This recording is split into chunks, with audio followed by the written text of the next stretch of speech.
At 6:47 a.m. on a Tuesday morning, Bethany Kensington.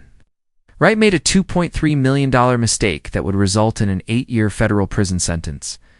It all began with a pair of bolt cutters and the wrong military vehicle. The clang of those bolt cutters, severing a security chain, shattered the perfect suburban silence like a series of gunshots. That metallic snap was the precise moment Bethany transitioned from homeowners association president to a convicted federal felon, all within 30 seconds. While I was deployed overseas in support of operations against international drug cartels, this power-hungry individual who had appointed herself the final authority in our neighborhood determined that my vehicle was an eyesore that needed to be removed. What she did not realize was that the Jeep was the property of a federal drug task force, contained over $347,000 worth of classified surveillance equipment, and that I am the kind of federal agent who specializes in dismantling criminal enterprises. She believed she was confiscating a soldier's personal truck. In reality, she was committing federal offenses so serious they would give seasoned cartel leaders pause. Consider what you might do if an individual with misplaced authority targeted your property while you were serving your country overseas. My name is Marcus Rodriguez, though most people call me Tank. 3 months ago, I believed that inheriting my grandmother's house would be an incredible blessing. I could not have been more mistaken. Willowbrook Estates is the picture of suburban perfection, a kind of beautiful hell where every home is the same shade of beige. Sprinkler systems activate on a precise automated schedule, and the pervasive scent of fresh mulch cannot entirely conceal an underlying stench of entitlement.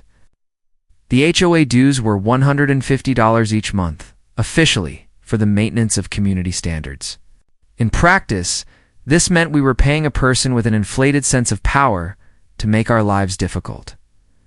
I am an Army Reserve military police officer who was recently accepted into a federal drug task force. My grandmother Rose's house was supposed to be my foundation, a safety net. The plan was to rent it out during my deployments, build equity, and honor the memory of the woman who raised me after my parents were killed in a car accident when I was 12 years old. That house still carries the faint aroma of her homemade tortillas and the gardenia perfume she always wore. Every creaky floorboard holds a memory of her teaching me about integrity and justice. She would often say that standing up to bullies was necessary. It had to be done correctly and through the proper channels. Then there is Bethany Kensington, right? Imagine a 52-year-old real estate agent who drives a white Lexus SUV and uses an actual ruler to measure the height of grass in residents' yards. 7 years as the HOA president had molded her into a suburban autocrat. Her husband, Carl, holds a seat on the city council, a position that fostered her belief that she was beyond reproach. This is a person who would issue violation notices for Christmas decorations still being displayed in January. 2 weeks into my deployment, I received an email notification of a violation. The citation was for the storage of an unauthorized commercial vehicle. My government-issued Jeep Wrangler, which was clearly marked with federal law enforcement insignia, was apparently considered an eyesore. Bethany's personal interpretation of the HOA covenants was that work vehicles were prohibited in residential driveways. What she failed to understand was that the Jeep contained over $200,000 in surveillance equipment essential. 2 active cartel investigations, including GPS trackers, encrypted communication devices, and covert cameras.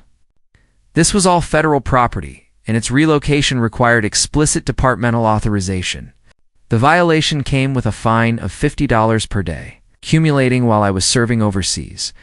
My sister Maya, who is a kind and patient middle school teacher, attempted to reason with this individual.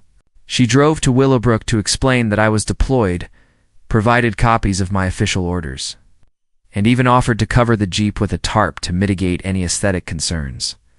Bethany responded by stating that rules were rules, looking down at Maya as if she were an insect, and suggested that if our family could not adhere to the community standards, perhaps we did not belong in the neighborhood.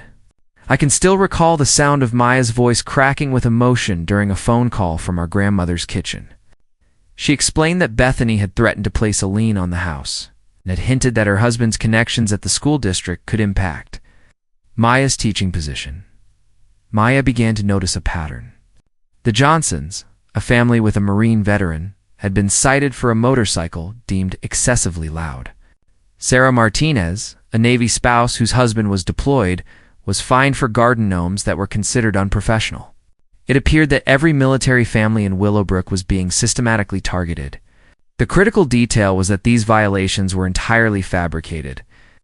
Maya located the original HOA bylaws, signed when my grandmother purchased the home in 1987, which specifically exempted government vehicles, including those used for emergency services, military, and law enforcement purposes. Bethany was inventing rules, relying on the assumption that residents would be too intimidated or too uninformed to verify the actual regulations. The neighborhood existed in a state of subdued fear. Neighbors would share concerns quietly over fences, but were unwilling to speak out publicly.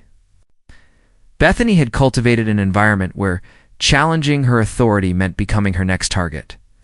Her husband's political connections made any opposition seem pointless. It was then that I understood the true nature of the situation. This was not about parking or property values.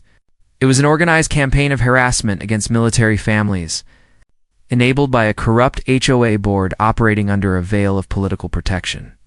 During a phone call with Maya, with the taste of sand in my mouth and surrounded by the smell of diesel and sweat in the extreme heat, I remembered my grandmother's voice advising me to confront bullies in the right way. I was overseas, working to keep drugs off American streets, while a person with a distorted sense of privilege was attempting to steal my family's legacy through fabricated fines and intimidation. Bethany Kensington Wright had just initiated a conflict with the wrong federal agent. She believed she was targeting a vulnerable military family. She did not realize that my expertise lies in dismantling criminal organizations, and her HOA operation was about to become my next case. Bethany's subsequent action occurred 48 hours later and was a clear act of suburban aggression. A registered letter arrived at Maya's mailbox, demanding the immediate removal of the vehicle or emergency towing within 24 hours. The letter, which was carbon copied to Carl's City Council office and the local police department, cited fabricated health and safety violations and emergency neighborhood degradation. It was a complete fiction, but it was presented on official letterhead with legalistic language designed to intimidate. Maya called me from our grandmother's kitchen, and I could hear the panic in her voice mixing with the familiar sound of the old floorboards. She reported that a tow truck was circling the block, and the driver appeared to be examining the Jeep. The scent of our grandmother's vanilla candles could not mask the fear in Maya's voice. This was psychological warfare, suburban style. My first countermeasure was to contact the Judge Advocate General's Corps, military lawyers who specialize in addressing constitutional violations. Staff Sergeant Patricia Williams reviewed my case file. Her professional demeanor quickly transformed into one of righteous anger. She informed me that threatening to seize federal law enforcement property was not merely an HOA issue. It was a federal felony. She explained that the Service Members Civil Relief Act offers specific protections for deployed service members against property harassment. Furthermore, my Jeep was not personal property. It was federal equipment owned by the United States government. Williams promptly filed a formal complaint with Base Command, initiating a federal military liaison review. Suddenly, Bethany's power trip was under scrutiny by individuals with genuine authority. Meanwhile, Maya discovered a critical piece of evidence buried in our grandmother's old HOA documents. In meeting minutes from 2019, she found a letter from Bethany to the City Planning Commission, arguing against military housing assistance programs in Willowbrook, claiming that transient military populations did not contribute to long-term community investment. This revealed a years-long effort to exclude military families from the neighborhood. Maya realized the scope of the discrimination. The Henderson family received violations for their son's bike being stored incorrectly. The Washington family was cited for excessive noise when their infant cried at night. This was not random enforcement. It was organized discrimination with political support. Carl had a pending development deal for luxury condos that required HOA approval for zoning changes. Military families, with their work vehicles and unpredictable deployment schedules, did not align with the marketing image of an exclusive community.